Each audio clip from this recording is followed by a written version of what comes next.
Wasallim wa barik ala hadan nabil mahbub sayyidina wa habibina wa syafi'ina wa maulana Muhammadin sallallahu alaihi wasallam wa ala alihi wa ashabihi wa man ilahil mansub.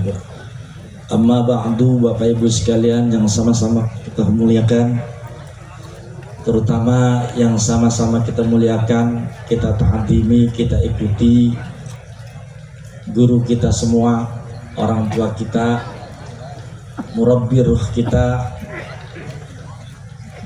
Kersana Bapak Pajada beserta keluarga besarnya, baik ke atas, ke bawah, ke samping, semuanya, para alimul ulama, para tokoh masyarakat, para masyaikh, para habaib, dan para ketua halaqah, semuanya insya Allah dirahmati Allah subhanahu wa ta'ala. Berbicara mengenai haul, tadi sudah dibahas oleh Akang Cibungur, wa huwa ahaqqub minni ala tilkal maqalah.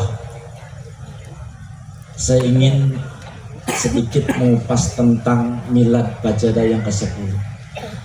Jadi tidak terasa kita itu sudah satu dasawarsa atau 10 tahun membersamai dengan Pajada beserta Bapak Pajada. Banyak cerita terangkai dari ini semua. Jadi ada beberapa sahabat-sahabat kita yang telah mendahului kita, yang dari Bandung, yang dari Sukabumi, yang dari Tangerang juga. Mudah-mudahan beliau almarhum dan almarhumah ditempatkan yang tinggi di sisi Allah Subhanahu wa taala. Pajada ini 10 tahun yang lalu, kita flashback ke belakang. Jadi saya Pajada itu dari awal. Itu mirip-mirip. Itu mirip-mirip Bank Indonesia.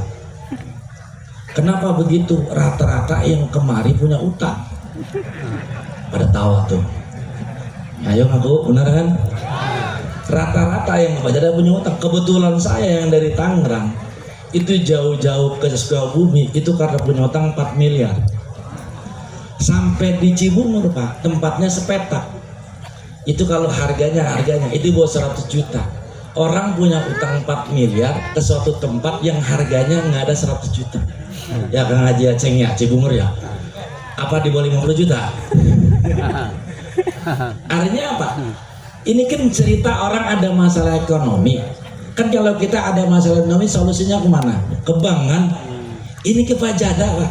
Ke Pajada. Dan 70% yang ke Pajada rata-rata masalah ekonomi. Di tempat saya ada. Bapak kenapa ikut ya wakil, ikut ngaji Pajada? Padahal Bapak kan rumah udah lumayan gede, mobil ada, ya anak istri tercukupilah karena kerja lumayan gajinya. Kok ikut ke Pajada?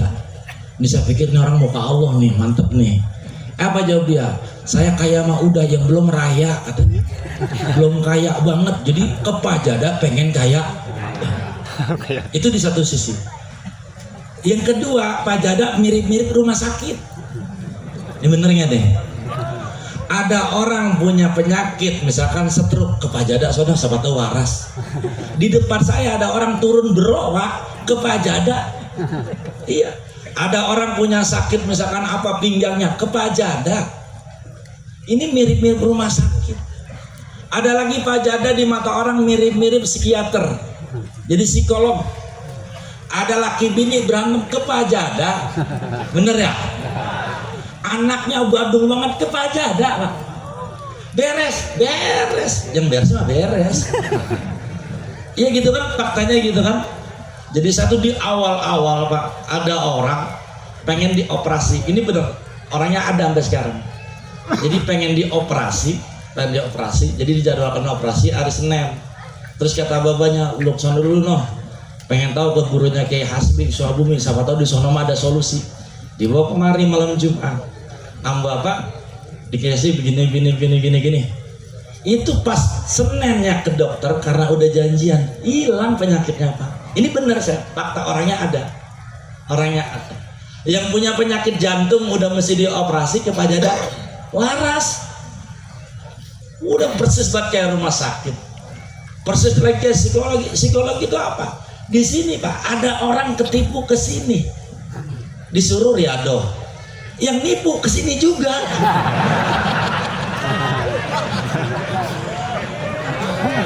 Ini bener nggak saya ngomong? Bener nggak?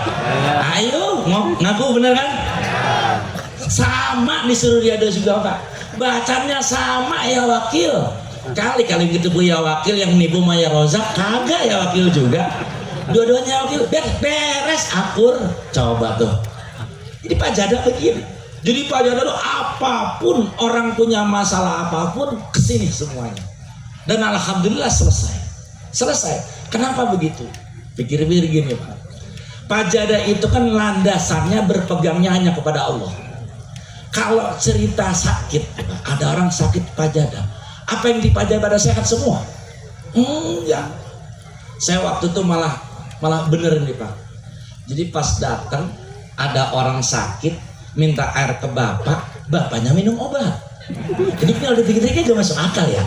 Lah dia minum obat lah kita minta air. Tapi faktanya apa? Sembuh. Faktanya waras. Apa di Bajada lagi duit lagi banyak banget terus orang ketika kekurangan ekonomi kemarin? Enggak. Tapi faktanya selesai. Kenapa? Karena bersandarnya hanya kepada Allah. Kalau bersandarnya kepada diri sendiri, saya yakin nggak mungkin. Nggak mungkin. Jadi bersandarnya hanya kepada Allah. Ikut ajaran Syekhuna Siddiq Abdullah, ilmunya tawakal. Itu Pak Jada.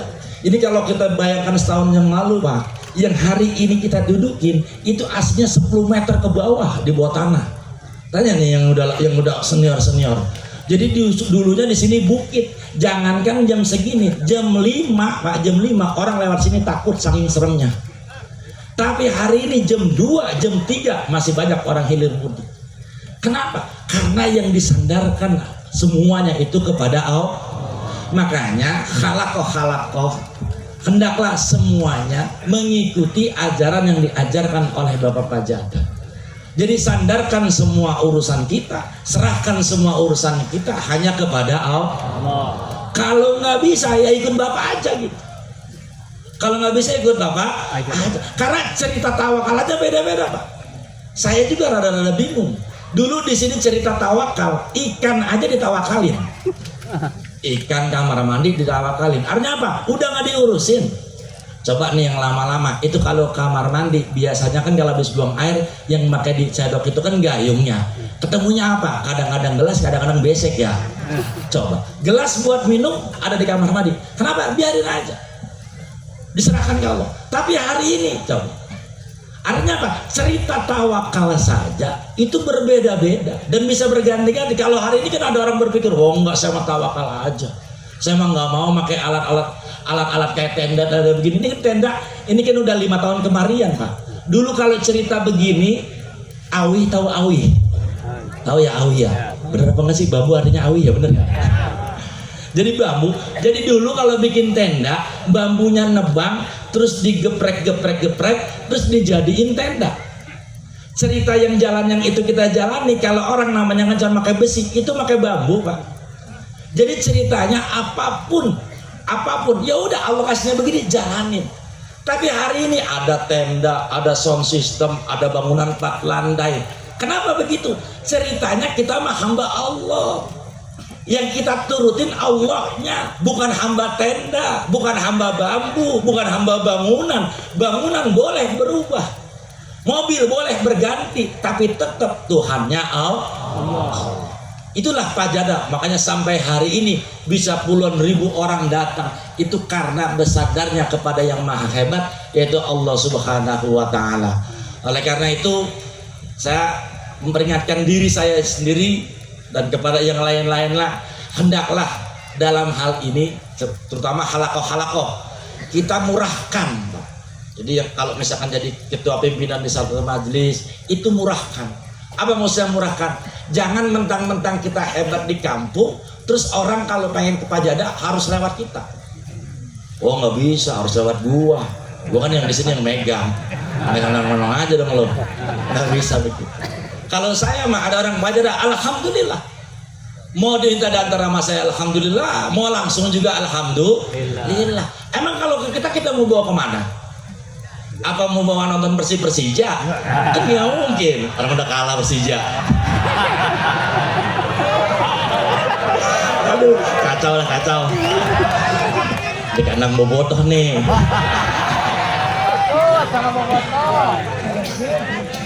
Iya, kalau kita mau bawa kemana orang, tapi kalau dibawa kemari, insya Allah orang itu diajak, dikenalkan untuk bersama-sama berjuang menuju Allah. Itulah enaknya punya guru. Makanya Bapak Ibu sekalian, ayo gedekan guru di hati kita. Mudah-mudahan dengan gedenya guru di hati kita, kita juga gede di hati guru. Saya kira itu aja sambutan dari saya. Kurang lebihnya mohon maaf. Wallahu muwaffiq ila aqwamit thoriq. Wassalamualaikum warahmatullahi wabarakatuh.